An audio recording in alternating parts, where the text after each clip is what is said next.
Well, many of us, including you, have probably spent decades being an administrator in a business or with your own life. You've been managing teams, complex projects, and now all of a sudden, here we are with our health.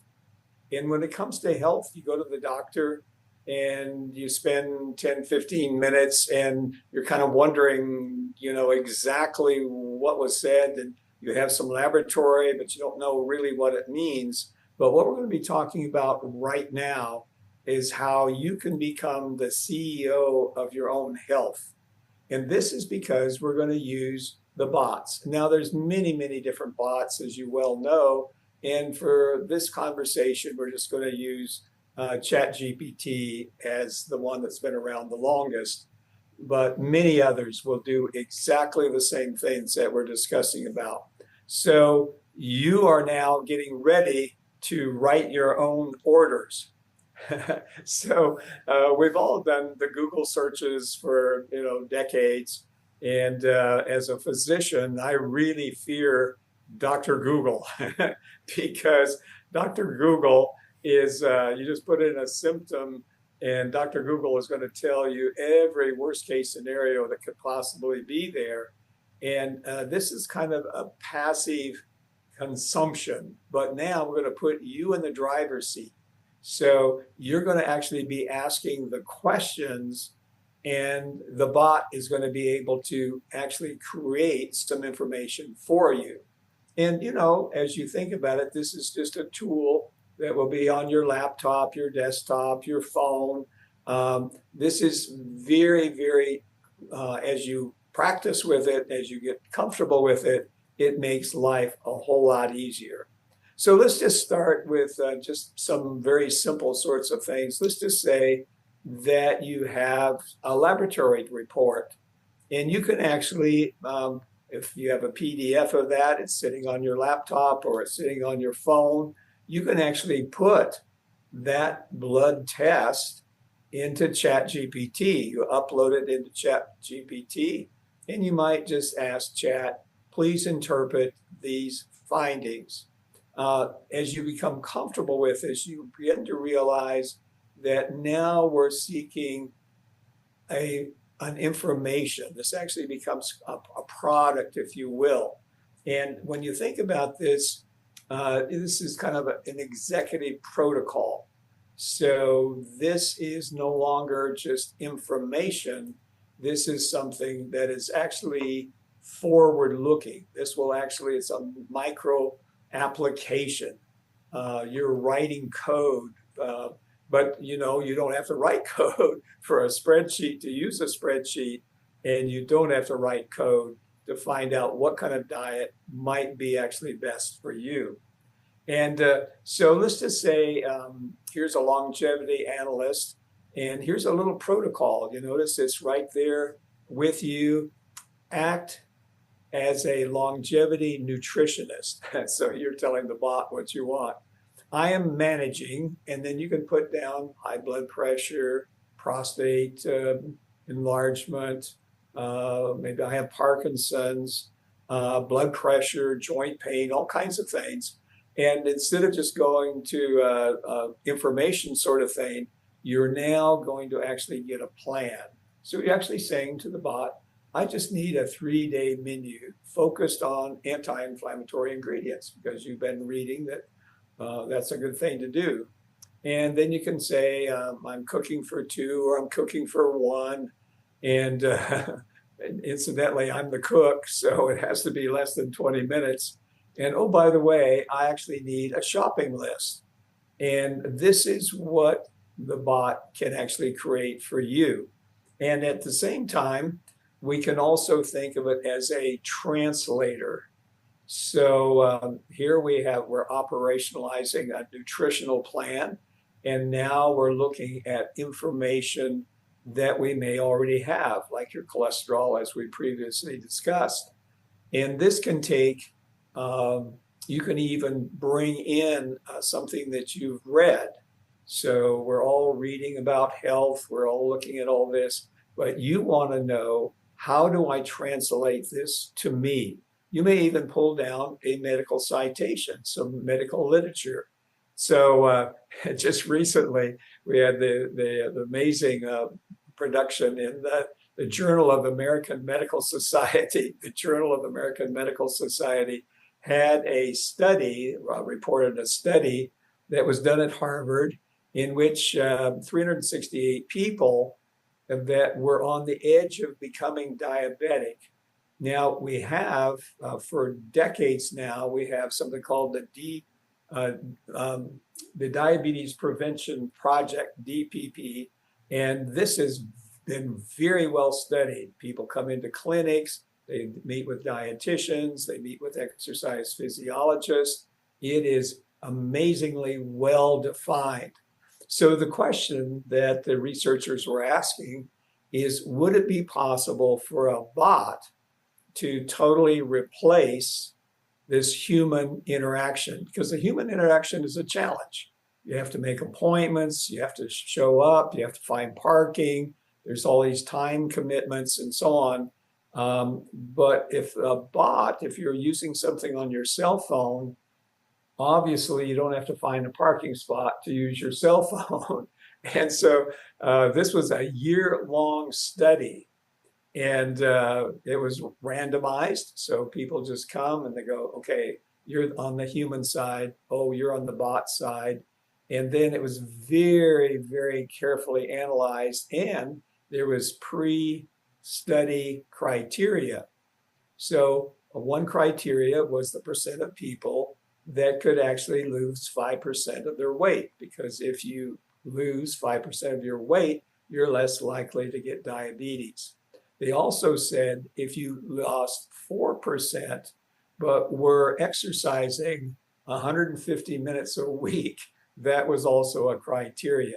So you can see a motivational piece in here. So it's not just about weighing people, but it's what are the people doing? And exercise from a time standpoint is easy to measure. So at the end of a year, they actually found that the bot was not inferior to what happened with the human encounter.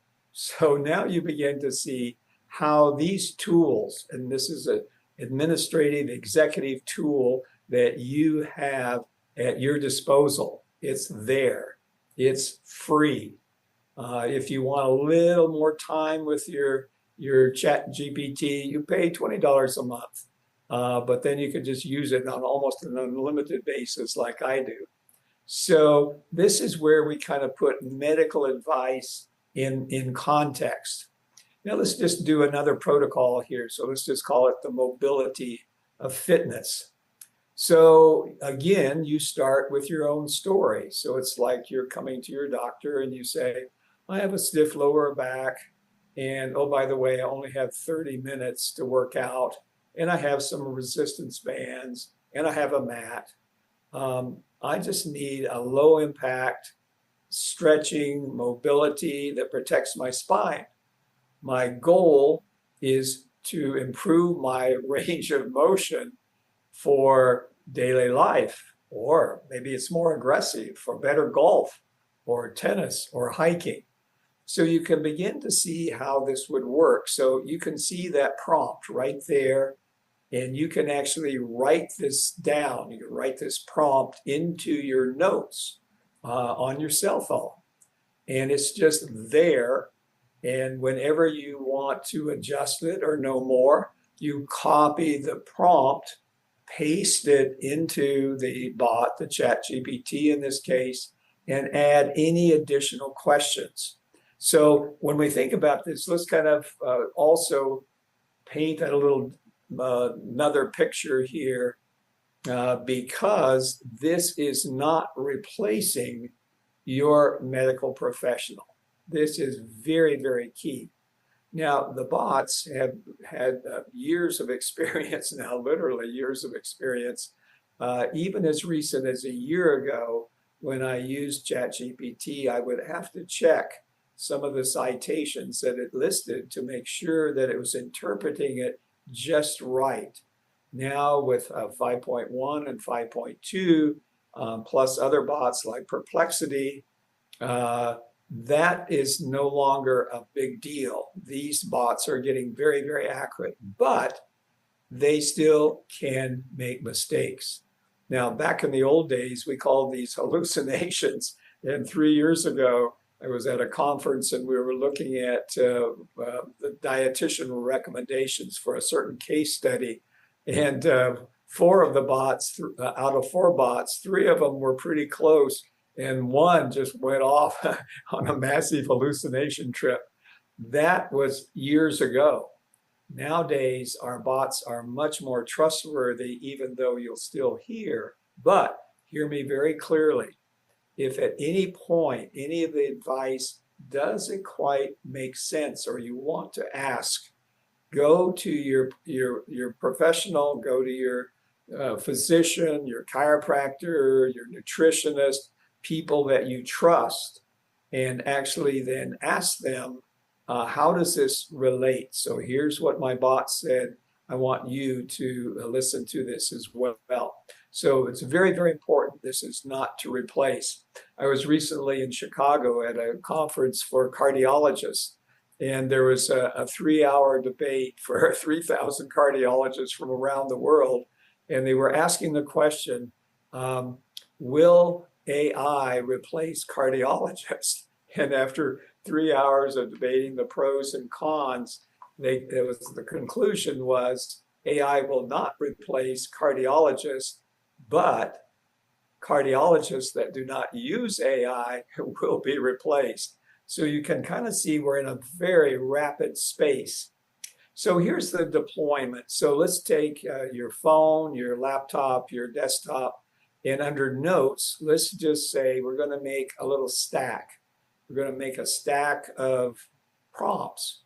So when we use AI, everything is about the prompt, the information that you put in, the questions that you ask. So maybe you could have number one could be daily supplements and timing. Number two could be exercise. Maybe three could be sleep schedules, anything that you want to kind of keep track of. So when you think about this, we can actually go and design something like this. And so let's just take a normal everyday world, and we can copy. Let's copy one of these.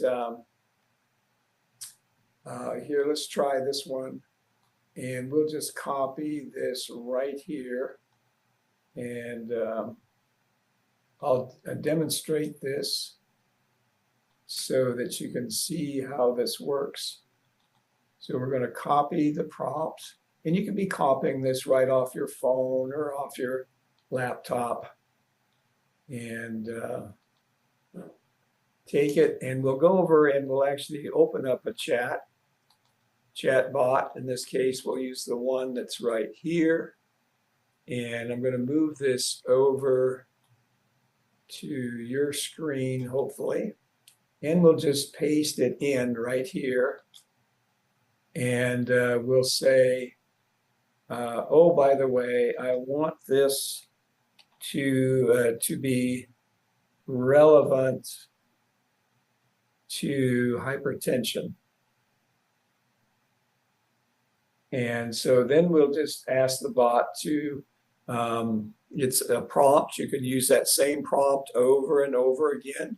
But as it works, it says that it's actually looking at LDL cholesterol in relationship to hypertension risk. And there you can actually see some very important typical references. Let me stop sharing for just a moment. And I want to reshare so that you can actually follow this because you probably missed it.